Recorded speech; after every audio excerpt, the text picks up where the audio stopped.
So we begin with introductions of the panelists.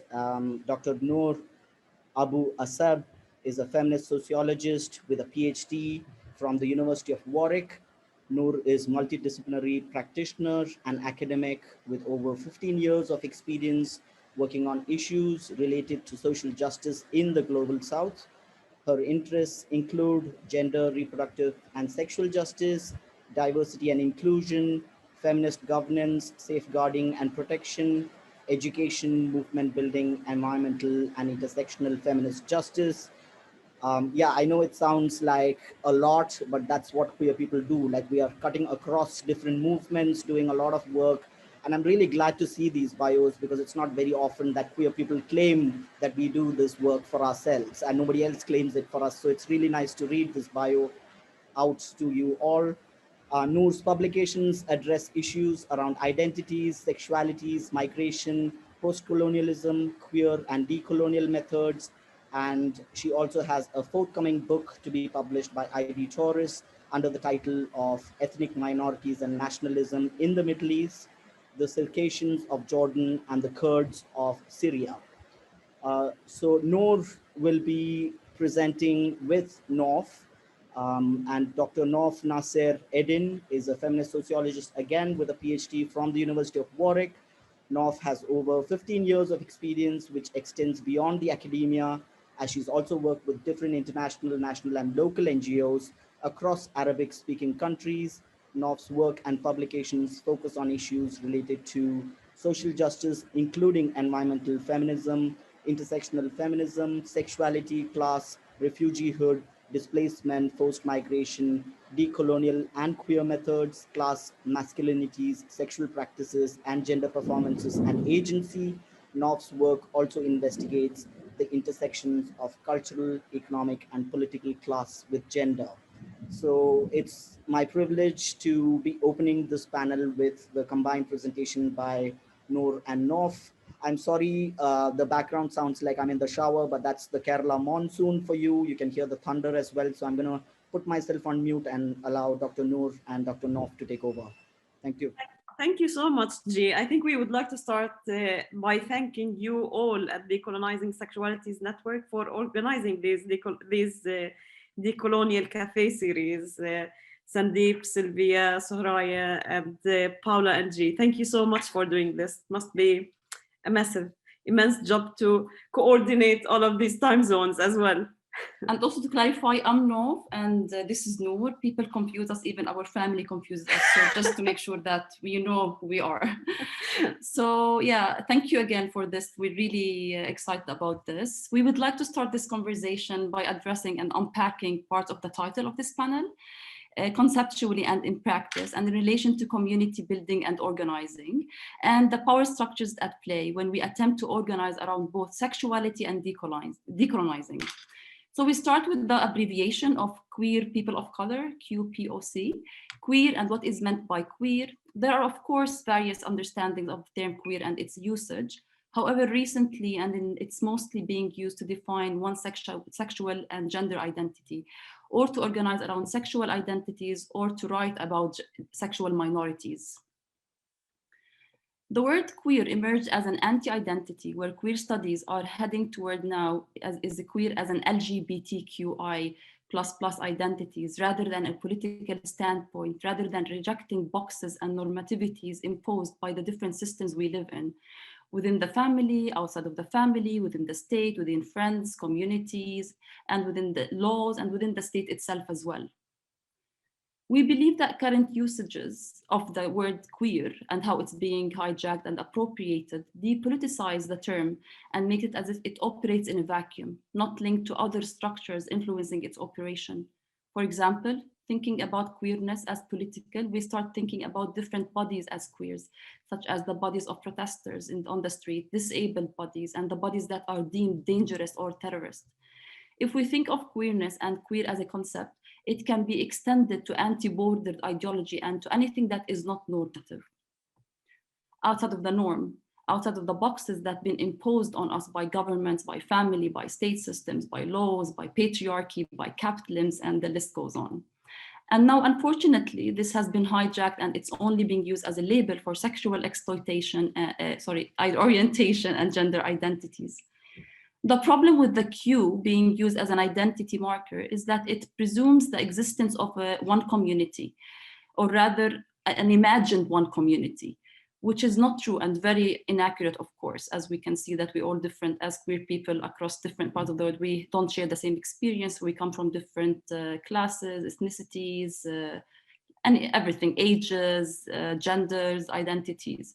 So this form of looking at queer homogenizes the experience of queer people is one of the main problems in understanding queer. It's meant to disturb identities.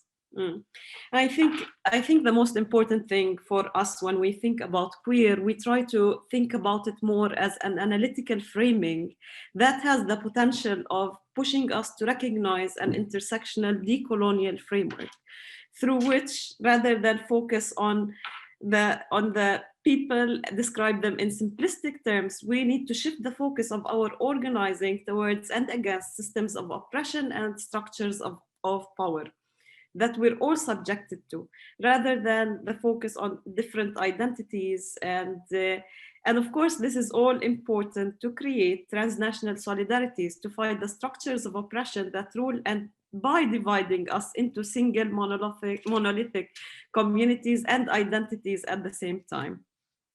And the same can be said in a way or another as well about, and I think an important point to make here is that the problem with queer as well, it's now being used to reinforce binaries, the queer and the non-queer, even though at heart we really believe that we're all non-normative in so many different ways, because we don't think that any individual can fit within the boxes that the system has created.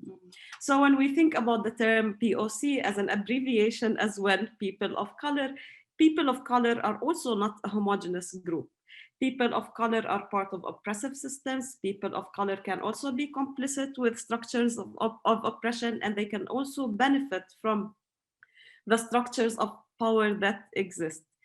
And we can think of Priti Patel as the UK's Home Secretary, as a person of color, but yet who does not fit of what and how we imagine a community could potentially look like. And I wanted to add something to what Nour is saying. And also when we think about that, if we leave the binary in terms of like queer and non-queer, we also think about our agencies in a non-binary way, because also there's that, and we will talk about it later in this presentation, there's that also stigma that people in the global south or people in developing countries, they need saving and they need to be saved by white people or the white NGOs, for example, and but I think also when we look at it outside of this box, we think that our agencies and how people from those countries, they react and negotiate and resist and complicit with those structures differently as well. And we believe that narrow conceptualizations of any concept, whether that's race or color or nationality or nationalism or whatever, they really make it more difficult for us to put our fingers on the structures of power at play. So we start focusing on for instance, I don't know, lesbians in Palestine, and we forget that lesbians in Palestine are not a monolithic community. They are not always in agreement with each other, and they don't even share the same experiences. So at the heart of what we're saying is queer pushes us to think about the differences rather than identifying patterns when we want to address community and we want to look at organizing. And also in terms of as I want to build on what Nour is saying, in terms of the example she was giving about even the term lesbians or LGBTQ, we've done a huge research on how people across Arabic speaking countries, the way people identify, and most of people don't identify with the LGBTQ letters. And that's why when we need to think about queerness and the terminologies and concepts, we need to think about how people relate and make sense of these terminologies, how people want to define themselves in the shape they like, in the shape they want to be. So I think these labels, categories, they limit us, they limit how we can be and how we can become and how we can define ourselves. So if we look at the majorities of, for example, of revolutions, people are protesting like around, like everywhere. People have been protesting and are still protesting the same structures of oppression. The manifestation might be different, the way it's being practiced is different, but people are protesting the same sort of oppression, whether it's patriarchy, whether it's colonialism, whether it's capitalism, whether it's family structures, whatever, classism, ageism, it's there. But we, as I said before, we negotiate with these structures differently. And that gives us a lot of hope, thinking about all these people, all of these non-normative people, queers, domestic workers, women, refugees, trans people, people from impoverished classes. They are revolting against the same system, regardless of color, sexualities, and etc. The list also goes on. Yes, and for this reason, we feel that we need to refrain from creating sexual, racial, spatial, and geographical binaries as well. And of course, we see this unlearning of binaries as work in progress all the time. This process of unlearning and learning is never ending. It's a lifetime journey. And we can think of an example, for instance, we still use, for example, the terms global north and global south in our work. But at the same time, what we try to do is try to use them as ideological and political markers rather than geographical identity markers. So we try to move beyond the imposed categories in a way, and think of oppression in a different way. And I think one of the manifestations, if we want to think about what the problems these binaries create in general, one of these manifestations is, for instance, a majority of people in Arabic-speaking countries believe that there is no poverty in the West. And of course, this is very problematic because poverty exists everywhere. There is the unequal distribution of resources is everywhere around the world. It's not limited to only one area. And definitely there are global structures governing that, but this doesn't mean that poverty is a phenomenon only limited to the global south, for instance. Or for example, homophobia. I can give an example of this. We were telling one of our friends, she's from Arabic-speaking country. She's from Syria, actually. And we were like asking, we were saying that we might leave this country. We want to move back to Palestine. It's been tiring, like it's been so tiring here. And she said, oh my God, what about homophobia back home? I was like, but we face homophobia on the streets in the UK as well. So that mono-thinking and mono-binary in terms of like homophobia exists only in these countries, Arabic-speaking countries, or where there aren't any laws that protect. But what about our experience as migrants women in this country? Yeah, we pass as white people because of color, but also we still have an accent, which it stands out across, like when we speak English, for example, and that puts us in the position of like oppression. So I think what we're trying to say here, we shouldn't look at it in a complete binary. Yes, and also we think, we feel that, for example, this binary as well makes people feel that their standards or the way, or it points their aspirations towards the West as well, in a way or another. And I think this brings us to the point of colonized minds and bodies as well, because we do see this as a phenomenon in general. People, because of colonization and because of all of the structures of oppression, people start losing belief in their ability to change themselves. And of course, this also furthers the victim savior paradigm, the savior coming from a white country or a global north country, and the savior being a person of color from a global south country, probably. So we have to think about these layers of inequalities that are prevalent in across the world, because systems of oppression are also global. They're not just limited to one space or location. So it's a struggle for us to unlearn that we should not be aiming for our standards to be those of the West, of the global South, of these laws.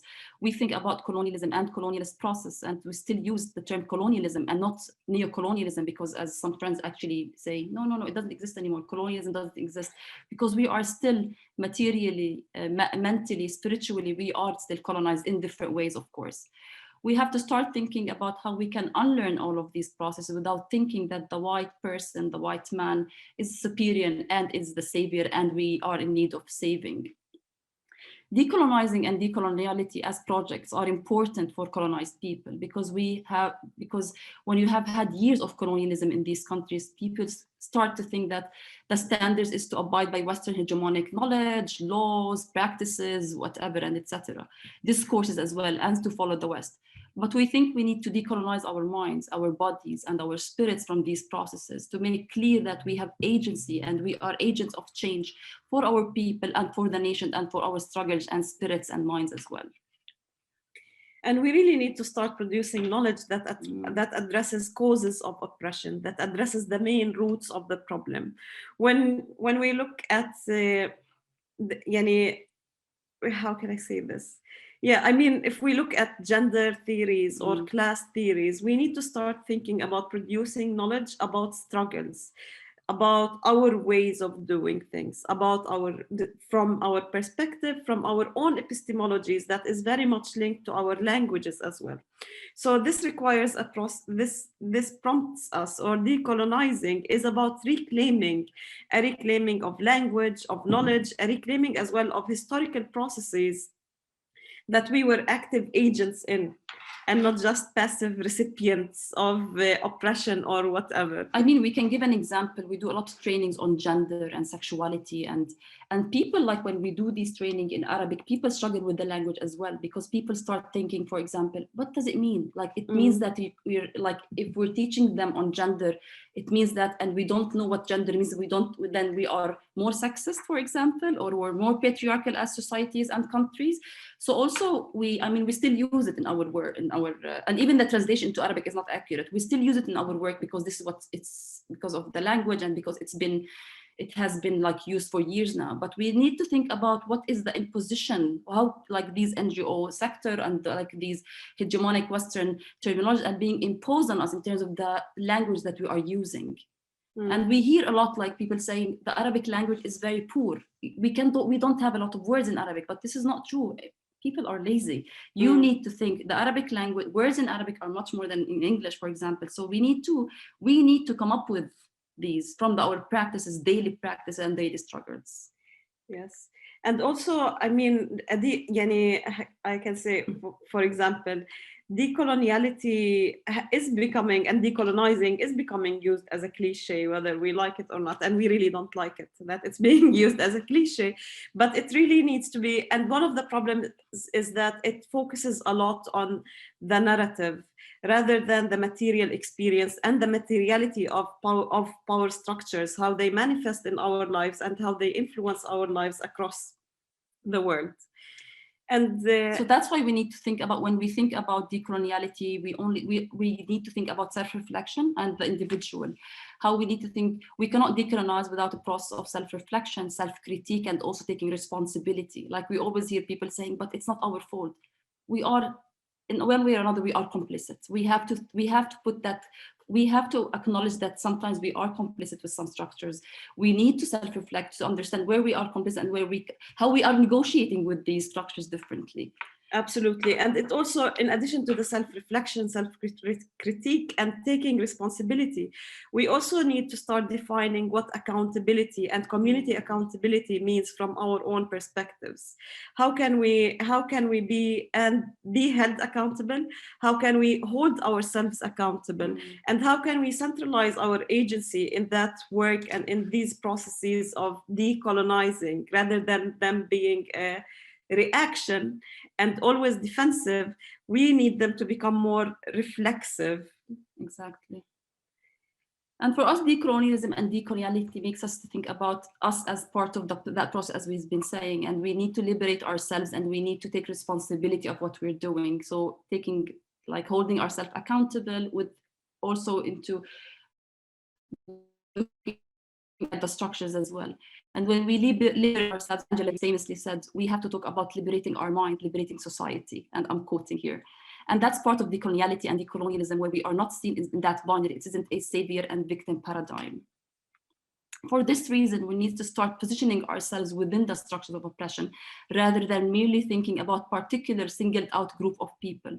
Our positionalities and stories, emotions, relationships, relationalities are the reasons that push us in the first place to do the work we are doing. And it is really important to acknowledge that as a process of learning, rather than a process of saving and being saved. Learning and unlearning, of course. Yes, and for this reason, we also feel that we really need to move beyond looking at queer in terms of gender and sexuality, although that is of relevance and it remains of relevance, and start thinking about the interwoven and intersecting multitudes of identities as processes that we experience, we relate to, we feel towards, we are hurt by, we are fulfilled through, and more.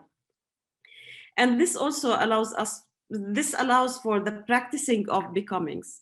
When we think of ourselves as processes that are inevitably influenced by others through intimacies, emotionalities, as well as through oppression and abuses of power, making our identities dynamic and relational processes and necessarily bound in time and space.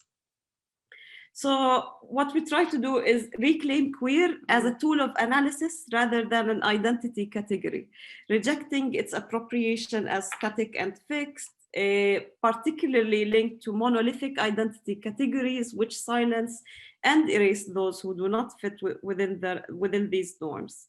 And we feel that this approach acknowledges that we have multiple belongings, relationships, and affinities, such as those related to attachment to loved ones, to land, to place, to memories, to people, to institutions, to experiences and symbols, to stories, to the spiritual, and to the supernatural, and most importantly, to our multiple selves. So by doing so, we queer various forms of belongings and categorizations such as ethnicities, nationalism, citizenship, sex, religion, gender, sexualities, and also our understanding of borders and nation states. In other words, like we would like to conclude, we hope that this way we will be able to disturb identity categories at multiple levels in relation to gender, sexualities, ethnicities, and others, for us to understand the world around us better. Thank you very much for listening. Thank you so much, Dr. Noor and Dr. Nour, for that very thought-provoking